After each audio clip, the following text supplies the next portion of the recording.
I mean, let's be real. You are what you see on the other side. You know what I mean? You don't, there's not 1 ounce of fucking fakeness about anything that you do, which is why I was so drawn to you in the beginning, because you would snap on motherfuckers. I would snap on motherfuckers. We just wouldn't care. We didn't stand. None of us stand for disrespect. We didn't care who the fuck, what kind of snakes the person had, who fucking, you know what I mean? It just didn't matter. It's about being a man and being a human. Right.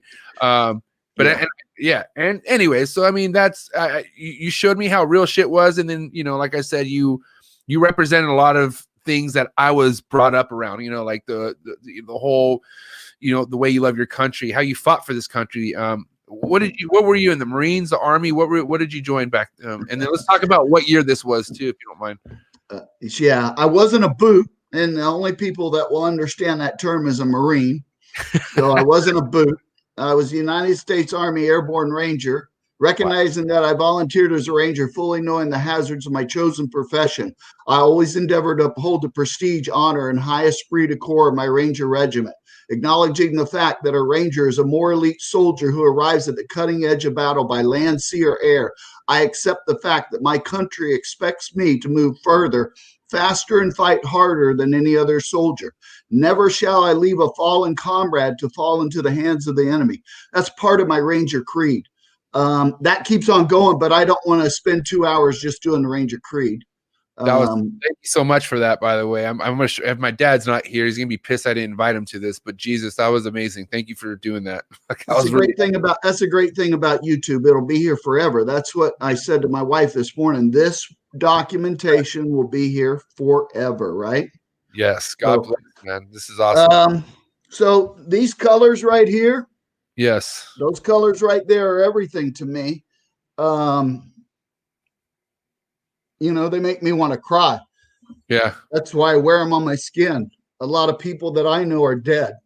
A lot of friends that I served with are gone, and they're not here. I entered the service in 1985, and I exited in 2000. So I wasn't in 9/11, and I'm a little emotional. All good, bro. So I say that up front. I'm a little emotional. Even Rangers cry. Yep. But, you know, it's just that was the best part of my life other than being married. So I have to tell you that I achieved everything I wanted to achieve in the Army. I had a major parachute malfunction that changed my life. My parachute failed at 1,300 feet. Bro. I hit the ground doing over 130 miles an hour. Oh. So I have a battery in my butt so I can piss and shit.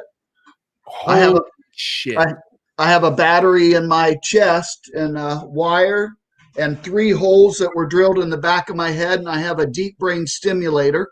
Oh my God, bro. So I'm blessed. I have to get up every day, and I have to use a computer to poop, and I have to use a computer to be able to basically to be able to function. My kid calls me the cyborg. So my life now, I have to use a controller. You really can't see it, but I have to put this up to my chest, and I have to change the electrical impulse going into my cerebral cortex in the back of my head. Wow. Jeez, so bro. That's life after special ops. 17 years of special ops changed me, but that's my past. Okay, so we're gonna scrape that. No, thanks for just I'm sorry for bringing that up, a little bit, but I that's one of the biggest reasons why I respect you so much. So I had to know more, and man, thank you so much for even saying what you just said, Martin. And we're gonna go past that. Trust me, we're not gonna talk too much of that. You gave me more than enough. So thank you so much. Getting out of the service was what year? What time did you get out? What year was it when you were finally done? April of 2000. Wow, that whole time? Bro, 25 years. No, I entered in 1985 and got out in 2000. Oh, so a 15-year period, and then 2 years of National Guard. So I have 17 years of federal service. Jesus, my math is off. Either way, that's still amazing. Okay, so 2000. Now, were you already collecting snakes before you got out, or when did the snakes? Actually, okay, so I went to Panama several times during my military career as Army Ranger, training guys in jungle warfare. So being down in the jungle for 6, 8, 9 months at a time, I'd come home with 4 or 5 different tarantulas, a couple iguanas, a python. We'd pack them. We'd pack them in a metal pallet. I'd insulate them. So as a 22-year-old who was in the jungle training, even though I was supposed to be focused on Army shit, I was out there looking for tarantulas and stuff. I had tarantulas living in Army crates under my bed in the barracks. Bro, you're not. So reptiles, insects, snakes never left my whole life. Do you know what I'm saying? From the time that I was a kid, I had my hands on them. I used to catch blue indigos in Florida. So I was 8, 9, 10 years old out in the palmetto bushes catching blue indigo snakes. Wow. I didn't realize the value of a blue indigo snake until I was like 35 or 40 and I couldn't have one. Right? Wow, yeah. Something I caught as a kid multiple times. I'd catch hognose snakes. I'd catch little pygmy rattlers. So something I did as a kid and I really enjoyed and put my hands on. Now at 35 or 40 years old as an adult, I'm being told I couldn't have it. That's a struggle, right? Yeah, right. That would be right. I hear you. That's a struggle, especially for somebody like you who like good. You're not gonna tell this guy what the fuck to keep and not to keep. You know what I mean? Like, it's not gonna happen. I break laws. Yeah, I break laws. Shit. Okay. Boys and balls, dude. I'd say that. That's emotional. Honestly, dude, that's when we had. Oh man, that was because I was never a part of any group chats. Nobody wanted, because I was fucking pistol, bro. I didn't take anyone's shit. But we had a group of 4, and it was the boys. What was the name of the group again? Boys with balls, right? Boys with balls. Yeah.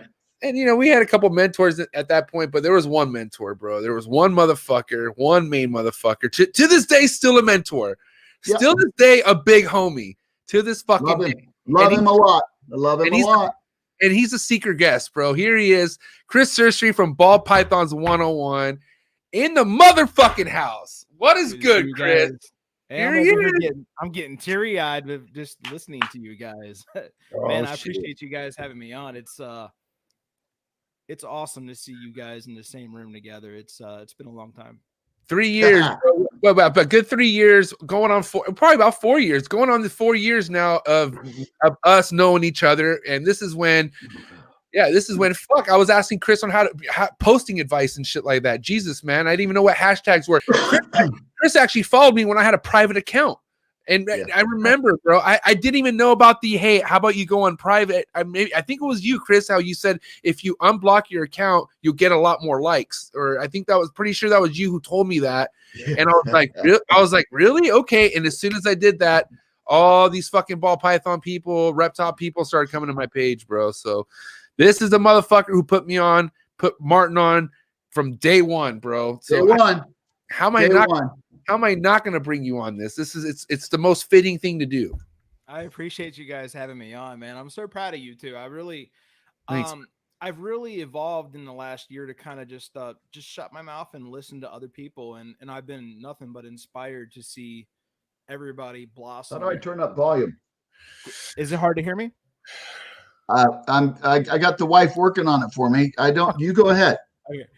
But, seeing, Martin, blossom and stay steady for 3 or 4 years and be, a strong, constant friend. I look at you like a big brother, kind of like almost like a dad figure.